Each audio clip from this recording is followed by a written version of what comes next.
재미없는 얘기를 할 때가 되니까 김 PD가 뒤로 도망가고 우리 선웅 기자를 모셨습니다. 네, 안녕하세요. 오토뷰의 김선웅입니다.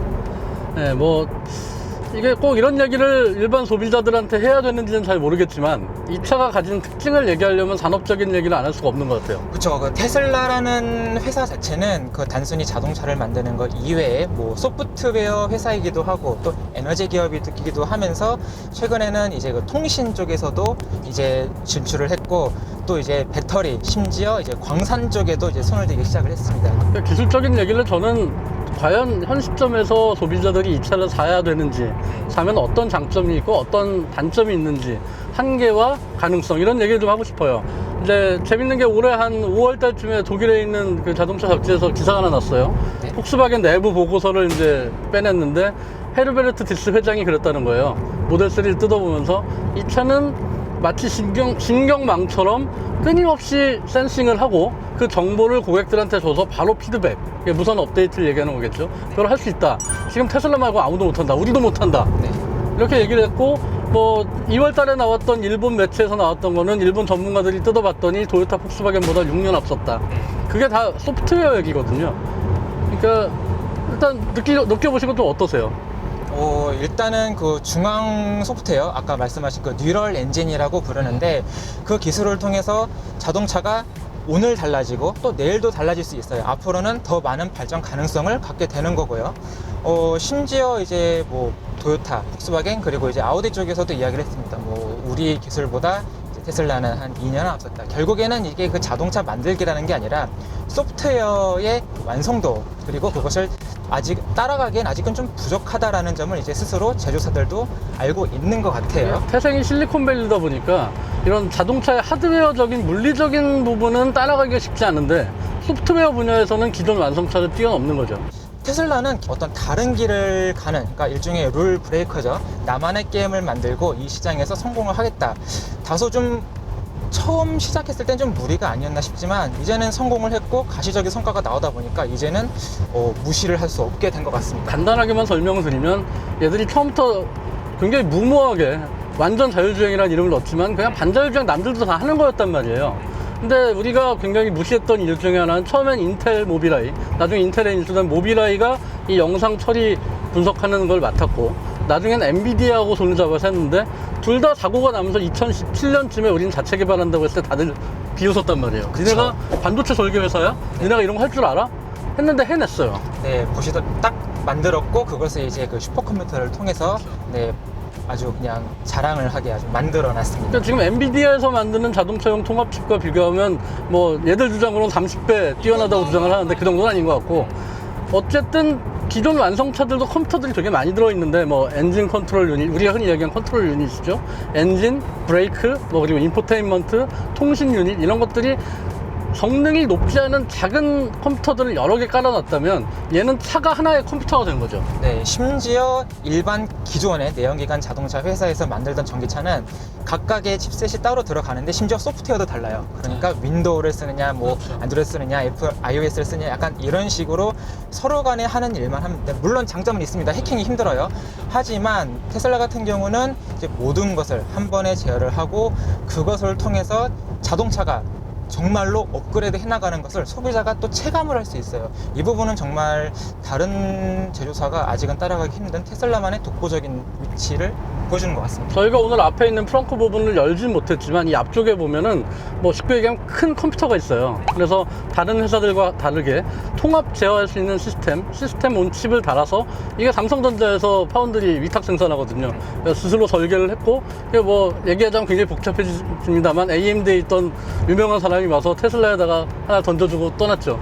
이러면서 이 차는 어느 순간 터닝 포인트 내지는 티핑 포인트가 된 것 같아요. 그동안은 격차가 없다, 얘들 없는 기술 가지고 사기친다고 했는데 실제로 모델 3 이후에 최근에 말하는 그 하드웨어 3.0에 와서는 다른 자동차들과의 차이를 완전히 벌렸죠.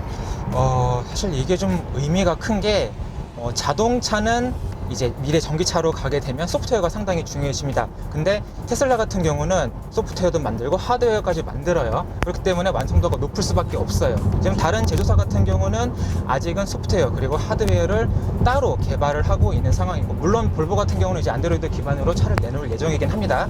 거기서 나오는 완성도, 여기서 좀 타사와 좀 차별화 포인트가 확실히 있는 것 같아요. 여기서 소비자들이 도대체 뭐가 달라지느냐를 얘기를 하면, 아까 얘기한 것처럼 이 차에 달린 8개의 카메라와 레이더가 다른 완성차에서 하는 것보다 받아들이는 영상 정보를 분석해서 반자율주행 기능을 구현하는데 훨씬 더 세련돼요.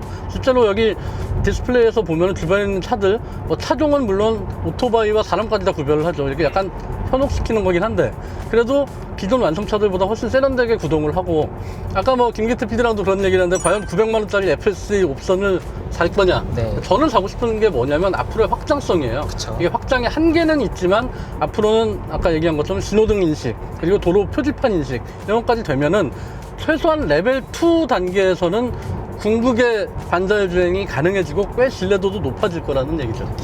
사실 현재 지금 그 이 자율주행 진영에서 두 가지가 있는데, 하나는 라이다 진영, 하나는 이제 카메라 진영이 있습니다. 카메라 진영은 다시 말해서 이제 슈도 라이다, 약간 그 비슷한 라이다라는 개념으로 이제 만들고 수도가 있는데, 가짜라는 뜻이죠. 네.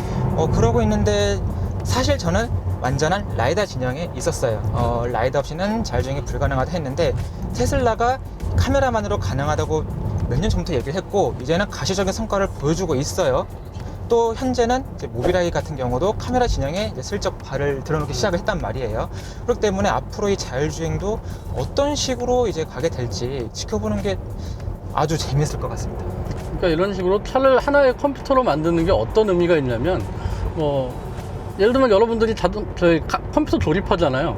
이 컴퓨팅 파워가 어마어마하게 들어갈 거란 말이에요. 내연기관에서는 별도의 배터리로 그 컴퓨팅 파워를 이제는 감당을 못할 수도 있어요.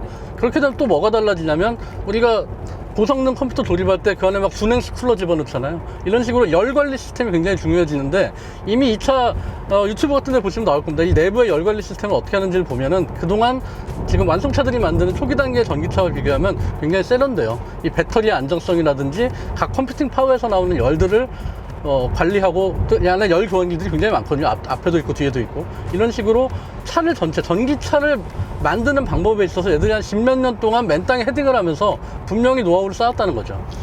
사실 그 모델 S와 X 같은 경우에는 초창기 모델에는 열관리 시스템이 제대로 되진 않았었어요. 2열 모델로 바뀌면서 그런 어떤 열관리 시스템이 계속 바뀌고, 요즘에는 이제 모델 Y에는 이제 히트펌프가 들어가기 시작을 했고, 점점 이렇게 발전하는 모습을 테슬라는 꾸준히 보여주고 있고, 그렇기 때문에 소비자들이 앞으로의 테슬라는 좀 더 믿을 수 있겠구나 라는 신뢰감을 조금 더 쌓아주는 모습을 잘 보여주고 있는 것 같습니다. 지금 현대차가 내년에 처음 전기차 플랫폼으로 EGMP가 나오고, 폭스바겐은 이미 MEB 차량들이 나오고 있죠. 근데 이 차들이 나와도 이 기능을 못해요. 그러니까 2년 이상 뒤져있다고 봐야 되는 거죠.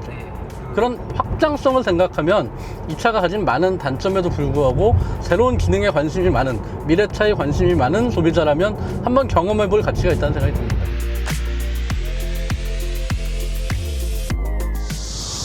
네, 오늘 테슬라 모델 3를 만나봤는데요. 저 개인적으로는 이 가격에 이만한 성능이 나오는 차도 사실 흔치 않습니다. 물론 코너링이나 이런 부분에서는 스포츠카들이 앞설 수밖에 없지만, 거의 뭐 포르쉐 911과 맞먹는 정도의 성능을 보였는데, 자, 테슬라 여러 가지 얘기를 해주셨는데 어떠셨어요? 마지막으로 제가 강조를 하고 싶은 부분은 이런 겁니다. 이 차가 가진 한계와 가능성. 그러니까 지금 우리가 뭐 기술적인 얘기들도 좀 하고 했지만, 네네. 사실 재미없는 얘기고 일반 소비자가 알 필요 없는 얘기거든요.